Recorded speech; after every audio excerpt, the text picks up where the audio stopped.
adalah gembalaku, takkan kekurangan aku.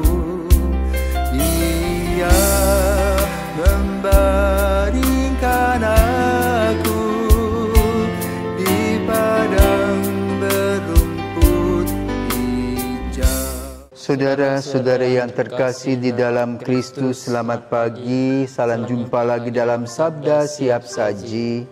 Kamis 14 Maret 2024, hari biasa pekan keempat Prapaskah. Marilah berdoa dalam nama Bapa dan Putra dan Roh Kudus. Amin.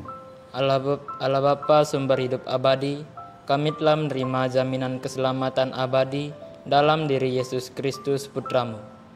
Mampukanlah kami mengikutinya dalam sengsara dan salibnya, sebab dialah yang hidup dan berkuasa bersama Dikau dalam persatuan Roh Kudus Allah sepanjang segala masa. Amin. Tuhan bersamamu Dan bersama roh. Inilah Injil Yesus Kristus menurut Yohanes. Dimuliakanlah Tuhan. Yohanes bab 5 ayat 31 sampai 47. Sekali peristiwa Yesus berkata kepada orang Yahudi, "Kalau aku bersaksi tentang diriku sendiri, maka kesaksianku itu tidak benar. Ada yang lain yang bersaksi tentang aku, dan aku tahu bahwa kesaksian yang diberikannya tentang aku adalah benar. Kamu telah mengirim utusan kepada Yohanes, dan ia telah bersaksi tentang kebenaran. Tetapi aku tidak memerlukan kesaksian dari manusia, namun aku mengatakan hal ini supaya kamu diselamatkan. Yohanes adalah pelita yang menyala dan bercahaya, dan kamu hanya mau menikmati seketika saja cahayanya itu.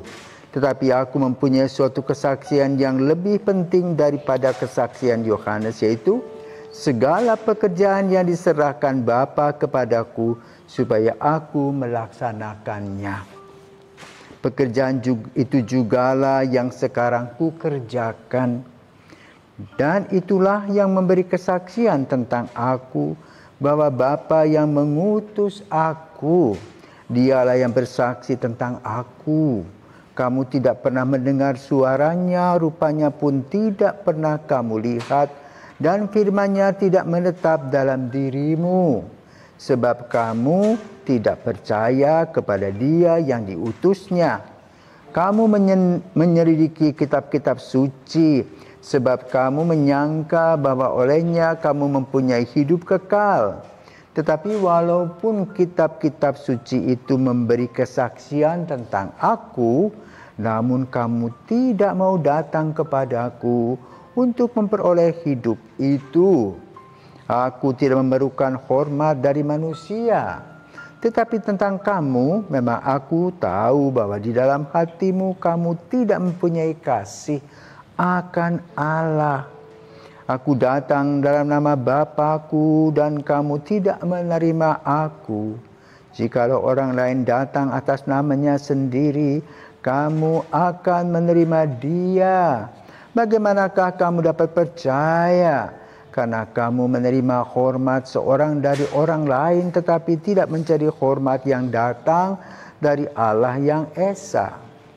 Jangan kamu menyangka bahwa aku akan mendakwa kamu di hadapan Bapa.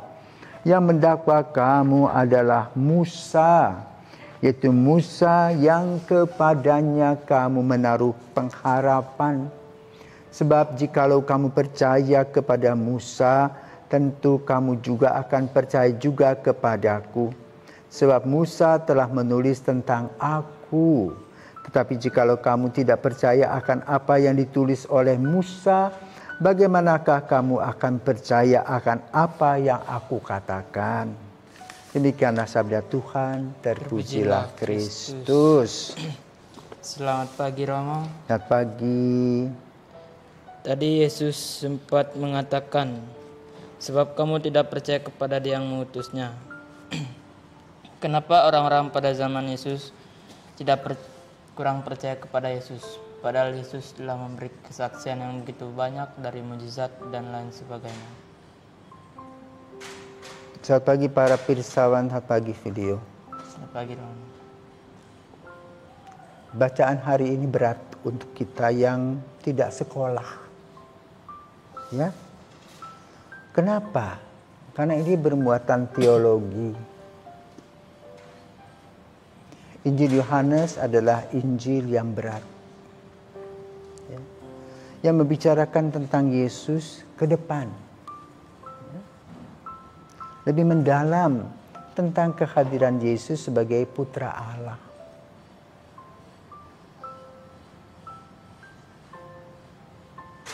Lalu kenapa orang tidak bisa menangkap Yesus?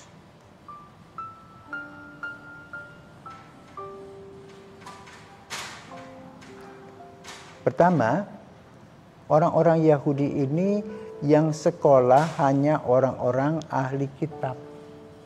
Rakyat jelata tidak tahu baca tulis. Ikut saja apa yang digambarkan, apa yang diminta oleh para pemimpin agama. Dan mereka, para ahli agama ini mempelajari kitab Taurat, hafal. Mereka hafal di luar kepala. Ya, itulah sekolah mereka. Ya.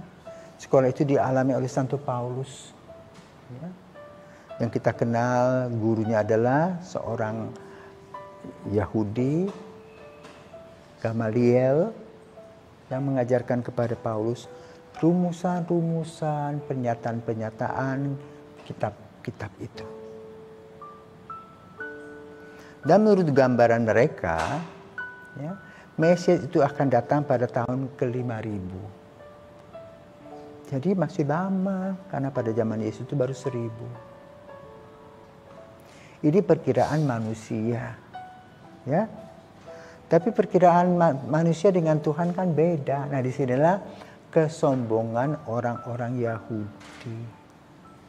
Mereka berpikir bahwa mereka lah yang mempunyai hidup, yang mendirikan kehidupan, yang memiliki kehidupan, yang menikmati kehidupan.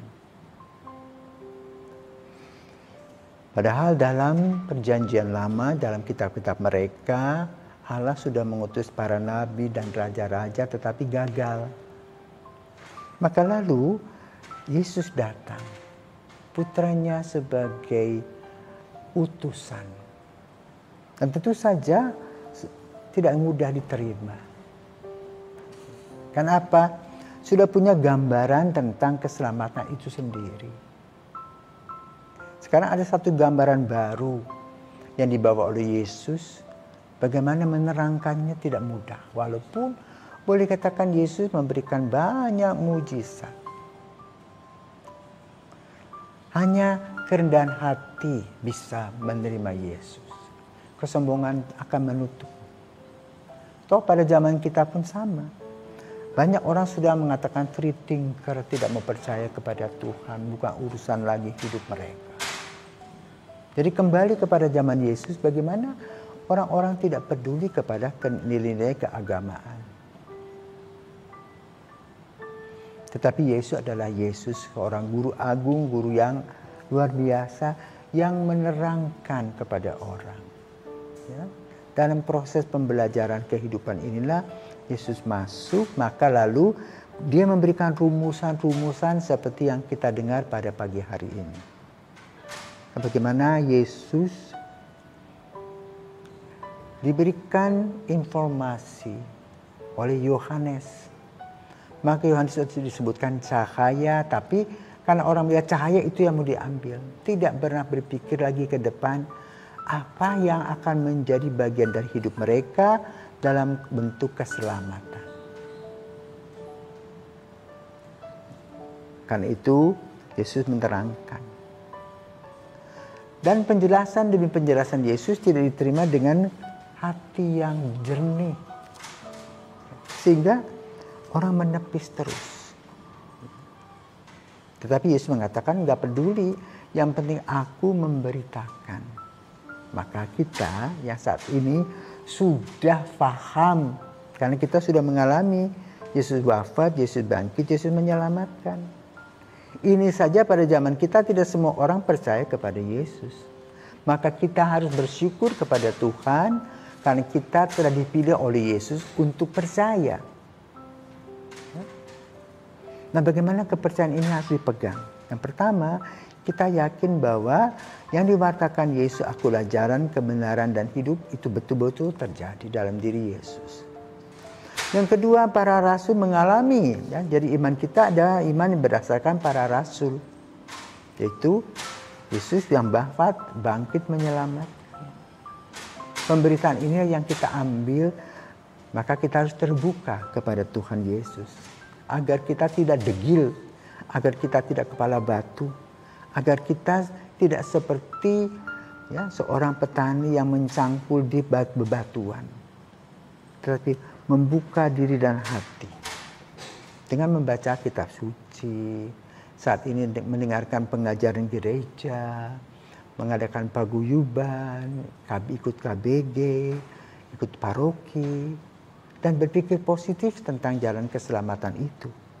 Baru kita bisa melihatnya bahwa Yesus itu hadir di dalam langkah-langkah kehidupan kita karena kita yakin dan percaya bahwa Dia adalah Putra Allah.